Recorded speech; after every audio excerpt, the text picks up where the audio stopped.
하나님 말씀 시편 44편입니다. 시편 44편 1절에서 26절입니다. 고라 자손의 마스길 인도자를 따라 부르는 노래. 하나님이여, 주께서 우리 조상들의 날 곧 옛날에 행하신 일을 그들이 우리에게 일러주매 우리가 우리 귀로 들었나이다.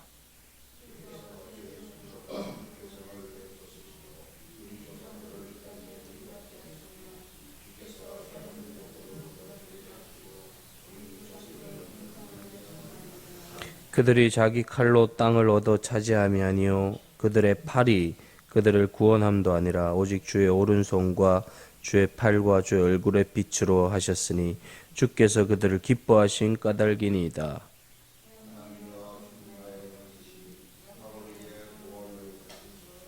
우리가 주를 의지하여 우리 대적을 누르고 우리를 치러 일어나는 자를 주의 이름으로 밟으리이다.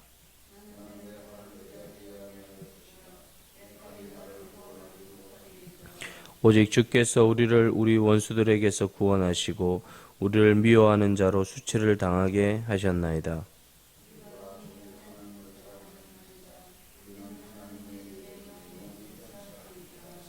그러나 이제는 주께서 우리를 버려 욕을 당하게 하시고 우리 군대와 함께 나아가지 아니하시나이다.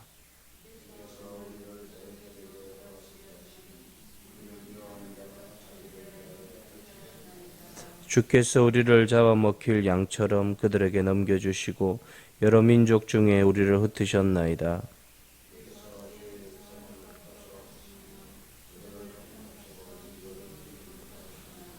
주께서 우리로 하여금 이웃에게 욕을 당하게 하시니 그들이 우리를 둘러싸고 조소하고 조롱하였나이다.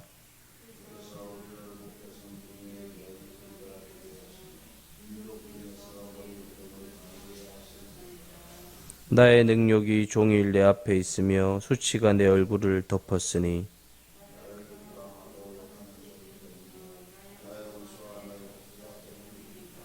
이 모든 일이 우리에게 임하였으나 우리가 주를 잊지 아니하며 주의 언약을 어기지 아니하였나이다.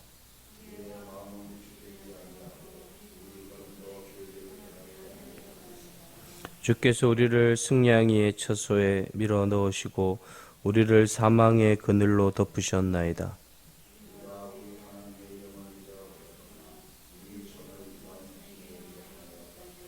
하나님이 이를 알아내지 아니하셨으리이까 무릇 주는 마음의 비밀을 아시나이다.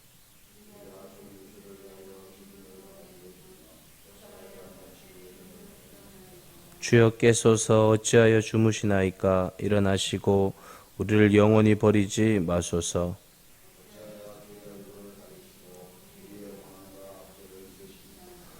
우리 영혼은 진토 속에 파묻히고 우리 몸은 땅에 붙었나이다.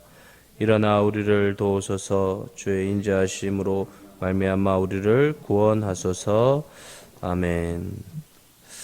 고라 자손의 마스길입니다. 이 마스길이라는 말은 교훈이라는 뜻입니다.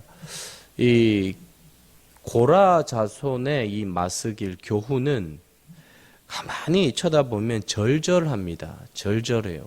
왜냐하면 이 반역한 후에 하나님의 심판을 받고 다시 하나님께로 나아가는 민족이라서 그런지 그냥 시를 적지 않습니다. 굉장히 절절함들이 느껴집니다. 가만히 보면 이 절절함이 있고 어제도 말씀드렸듯이 하나님이여라는 이 고백과 선포 속에 그들의 절절함이 묻어나고 있습니다. 그래서 이 시 전체를 가만히 보면 그 절절함이 막 묻어있는 시라는 것을 느끼고 우리가 깨닫게 됩니다.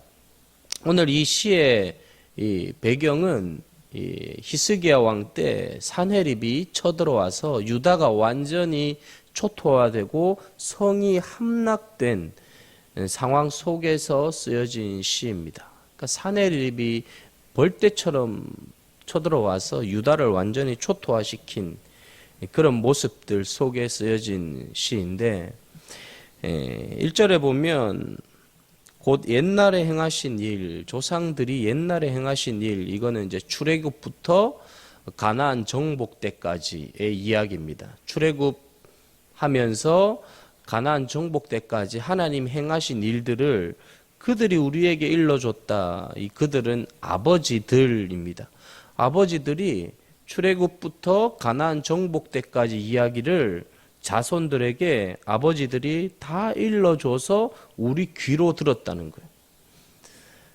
그 이야기들을 생생하게 들은 거예요. 그러면서 어떻게 했느냐? 주께서 주의 손으로, 하나님께서 주의 손으로 백성을 쫓아내시고 조상들을 뿌리박게 하셨다. 가나안 백성들이 먼저 뿌리를 내리고 있었어요. 그래서 뿌리가 내려진 그 자리에 그 뿌리를 뽑아버리고 다시 하나님의 백성들을 뿌리박게 하셨다라는 것입니다. 뿌리를 뽑고 뿌리를 박게 하시고 다른 민족들을 고달프게 하셨다. 이 고달프게 하셨다는 게 그냥 이 꽃을 꺾어서 버렸다는 뜻이에요. 그 백성들을, 가나안 백성들을 꺾어서 주님이 다 버리시고 하나님의 백성들을 뿌리박게 하셨다는 거예요. 그러니까 막 엄청나게 하나님께서 역사하신 것이죠. 그냥 막 다 꺾어버린 거예요. 꺾어버리고 다 버리고 하나님의 백성들을 다 이렇게 심었다는 거예요. 그러니까 굉장히 리얼하게 설명한 것이죠. 면서 이제 하나님께서 번성하게 하셨다라고 하면서 3절에 보면 자기 칼로 땅을 얻지 않았다. 그러니까 깨달은 거예요. 이들은 절대 우리 힘으로 할 수 있었던 일이 아니다.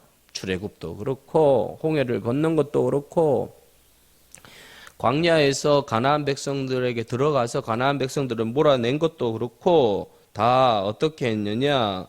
오직 주의 오른손과 주의 팔과 주의 얼굴의 빛으로 이것을 다 하셨다. 오직 주님께서 하셨다는 것이 막 절절하게 느껴지는 거예요. 우리가 한 것은 하나도 없고 주님께서 하셨다. 왜 하셨냐? 3절 하반절에 주께서 그들을 기뻐하신 까닭이다. 하나님이 너무 기뻐했다는 거예요. 하나님이 너무 기뻐하니까 하나님 그 백성들을 다 꺾어서 다 버렸다는 거예요. 그리고 다 심어주셨다는 거예요. 하나님께서 우리를 기뻐하시기를 축복합니다. 하나님께서 기뻐하시면 이런 일들이 일어난다는 거예요. 6절에도 보면 나는 내 활을 의지하지 않고 칼을 의지하지 않는다. 이 칼이 나를 구원하지 못한다. 공로가 자기에게 있지 않다는 철저한 하나님께 있는 거예요. 잘 될 때, 잘 나갈 때 하나님께 모든 것이 있다라고 하시면서 그 수치가 7절에 보면 그들이 원수들이 수치를 당했습니다. 그것을 다 본 거예요. 조상들이, 아버지들이. 8절에 뭐라고 이야기합니까? 우리가 종일 하나님을 자랑한다. 여러분, 하루 종일 하나님을 자랑한다는 거 쉽지 않습니다. 그런데 서스럼 없이 표현합니다. 우리는 하루 종일 하나님을 자랑했다. 여러분, 하루 종일 하나님을 자랑하며 찬양하는 게 쉽지 않습니다. 어떻게 이렇게 하루 종일 자랑할 수 있습니까? 이게 너무 놀라우면요, 그냥 그게 막 하루 종일 나올 수 있어요. 그러니까 하나님을 자랑하는 것이 하루 종일 노래하고 자랑할 수 있었던 것은 그만큼 하나님의 구원의 역사가 놀랍고 위대하고 대단한 것을 본 거예요. 그걸 아버지들이 자식들에게 이야기해 주는 거예요. 이런 일이 있었다, 저런 일이 있었다. 정말 막 흥미진진한 거예요. 놀라운 거예요. 실제적인 하나님의 역사를 그렇게 보았기 때문입니다. 근데 문제는 뭔가 하면 9절입니다. 그러나 이제는, 이게 너무나 무서운 말이에요. 너무나 놀라운 하나님의 역사를 경험해왔고 지금까지 왔는데 이제 그러나 이제는 사내리 쳐들어와 가지고 쑥대밭이 되고 초토화 되었습니다. 여러분 10절에서 14절까지 보면 처음에 뭐라고 이야기하는 건 주께서. 자, 여러분, 주님께서 대적들에게 다 넘겨줬다는 거예요. 주께서 헐값으로 우리를 팔았다는 거예요. 주께서 이제 우리를 넘겨서 우리가 조소를 당하고 조롱을 당한다 그러는 거예요. 여러분 14절에 보면 주께서 우리를 무 백성 중에 이야기거리가 되게 하셨다 그래요. 이야기거리가 조롱의 노래란 뜻이. 그러니까 막 노래를 만들었어요. 조롱하는데 막 노래를 만들어 가지고 우리를 짓밟고 수치를 당하게 하고 능욕을 당하게 하고 그렇게 만들었다. 이야기거리가 노래가 되어 가지고 막 이야기하는 거예요. 여러분 그러나 이제는 전에는 굉장히 박진감 넘치게 하나님께서 하나님의 백성들을 일으키시고 이끄시고 축복을 하셔가지고 어떻게 해요? 종일 하나님을 노래했던 때가 있는데 지금은 완전히 쑥대밭 초토화. 그전에는 우리가 하나님의 이름을 종일 찬양했는데 이제는 대적들이 노래를 만들어 가지고 이제 노래 부르고 있어요. 조롱하고 있어요.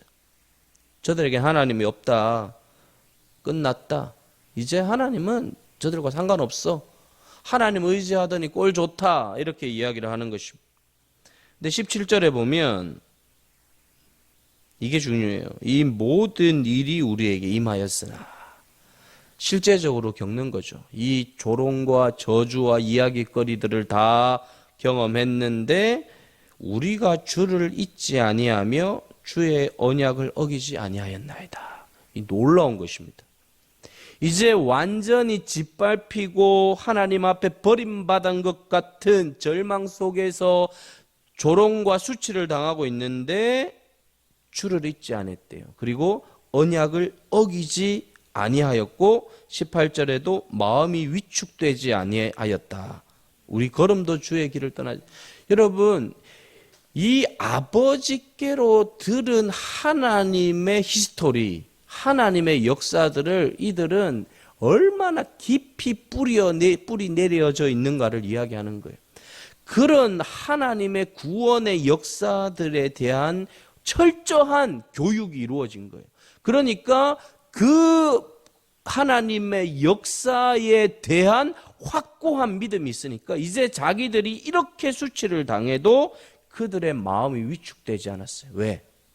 하나님이 행하신 구원의 손길과 능력을 기억하고 있기 때문에 우리가 우리의 범죄와 우리의 연약함으로 이런 자리에 떨어졌어도 하나님은 거뜬히 회복시키실 수 있을 것이라는 확신을 가지고 있기 때문에 그들은 그 자리를 벗어나지 않아요. 여러분 이것이 굉장히 중요합니다. 우리가 인생을 살면서 수치와 조롱의 자리로 떨어질 수 있어요.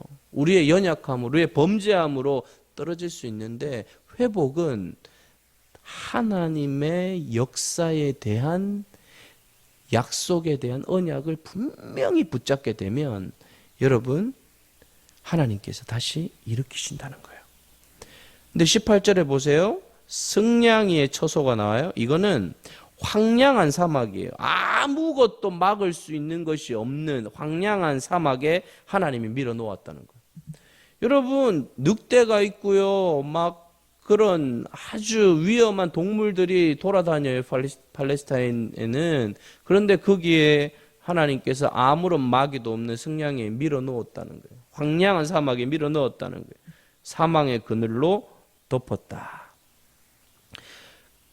이들이 언약을 기억하고 떠나지 않았는데 하나님 한 번 더 합니다. 모든 막을 수 있는 보호초소를 다 제거해 놓으셨어요. 없어요. 사망의 그늘로 덮었어요. 그때도 하나님이 어떻게 했느냐? 우리가 우리 하나님의 이름을 잊어버렸거나 우리가 이방 신에게 손을 폈다면 21절에 재미있는 말이 있어요. 무릇 주는 마음의 비밀을 아시나이다. 그러니까 우리 마음 깊은 곳에서 이제 더 이상 이제 하나님 의지 안 해야 되겠다. 포기해야 되겠다. 라는 마음을 갖는지 안 갖는지 하나님이 보고 있다는 거예요. 놀라운 거예요. 승냥에 쳐서 완전히 황량한 사막에 밀어놓고 하나님이 또 보는 거예요. 마음 속의 그 깊은 곳에 하나님을 밀어내는지 이방신을 택하는지. 도살할 양같이 하나님께서 21절에 보면 여기게 했고 그렇게 했습니다. 아, 대단합니다. 이 고라 자손들 정말 하나님이 완전히 끝장나도록 그렇게 밟았는데도 떠나지 않습니다. 끝까지 합니다. 고라 자손을 새롭게 보게 되었어요. 대단합니다. 끝까지 그 마음을, 여러분 마음이 이렇게, 그래서 여러분 이 유대민족 대단하다. 유대민족이 세계를 잡고 있잖아요. 여러분 유대민족이 세계 잡고, 나라가 없어지고 완전히 끝난 민족인데 다시 나라를 만들고 다시 세계의 모든 경제를 쥐고 있잖아요. 야, 대단하다. 정말 유대민족들의 이 스피릿이 너무 대단한 거예요. 여러분, 사람이 어디까지, 그러니까 고난을 이렇게 당해도 이 믿음의 스피릿, 이 스피릿이 살아있으면, 여러분, 상관없습니다. 뭐, 이렇게 발표도. 그럼 여러분, 어떻게 됩니까? 결론이? 일어나 하나님 우리를 도와달라고 하는데 25절에 어디까지 됩니까? 진토 속에 파묻히고 몸이 땅에 붙었다. 완전히 그냥 뻗어버린 거예요. 땅에 붙어버린 거예요. 더 이상 소망이 없을 정도로 땅에 붙어버렸어요. 그냥 초토화되었어요. 사내립이 몇 명을 끌고 쳐들어왔습니까? 18만 5천 명을 끌고 쳐들어왔어요. 18만 5천 명을 쫙 펼쳐놓았다 생각해보세요. 바다에 모래가 갈 때 시커멓대요. 18만 5천 명. 결론이 어떻게 됩니까? 18만 5천 명이 진짜 흙이 땅의 진토가 되도록 유다 백성들을 밟아버리는 상황 속에서 하나님이 어떻게 합니까? 일어납니다. 최고의 성경학자라고 하는, 역사학자라고 하는 유세비우스가 이것을 어떻게 기록해 놓았고 다른 성경학자들도 마찬가지예요. 그날 밤에 쥐들이 18만 5천 명들을 다 갉아먹었대요. 쥐들이. 성경에는 안 나오는데 쥐들이, 하나님이 쥐를 어디서 끌고 왔는지 모르겠는데 온 세상의 쥐들을 그날 다 풀었나 봐요. 18만 5천 명들을 다 갉아먹고 무기들을 다 갉아먹고, 여러분 메뚜기 떼로 하나님이 한번 했을 때 다 없어지잖아요. 쥐들이 여러분 갉아먹는다고 생각해보세요. 거기다가 쥐들이 갉아먹는 정도가 아니라 전염병 패스트잖아요. 쥐는 패스트를 뿌려가지고 그 18만 5천 명 그날 밤에 싹 제거했다는 거예요. 18만 5천 명을요. 하나님이 일어나신 거죠. 하나님이. 사내립 18만 5천 명이 싸그리 없어졌어요. 저는요 이걸 생각하면서 하나님의, 우리가 이걸 통해 어떻게 교훈받느냐, 믿음 생활 잘할 때 끝까지 하나님 앞에 잘 가야 돼요. 그러나 혹여나 우리가 하나님의 뜻대로 순종하지 않고 반역하고 불순종해서 우리가 나락에 떨어질 수 있어요. 이때 이 본문을 붙들어야 돼요. 하나님, 제가 잘못했습니다. 내가 짓밟히는 어떤 상황이든 여러분 하나님이 회복시키지 못할 거 없어요. 완전히 끝났어요. 끝났는데 쥐들을 불러가지고 가라 그랬더니 온 세상에 쥐들이 다 와가지고 사내립 군대 다 갉아먹고 이스라엘 백성들을 다시 회복시키셨습니다. 하나님은 위대하십니다. 그 하나님을 완전히 신뢰하고 의지하고 붙들면서 살아가십시다. 그 하나님의 구원의 역사가 바로 우리 세길교회에서 일어나기를 축복합니다. 하나님의 역사를 우리 눈으로 똑똑히 보고 하나님의 역사를 우리가 실제적으로 경험하면서 하나님은 살아 계십니다 라는 그 능력을 바라볼 수 있는 저와 여러분 되시기를 주의 이름으로 축복드립니다.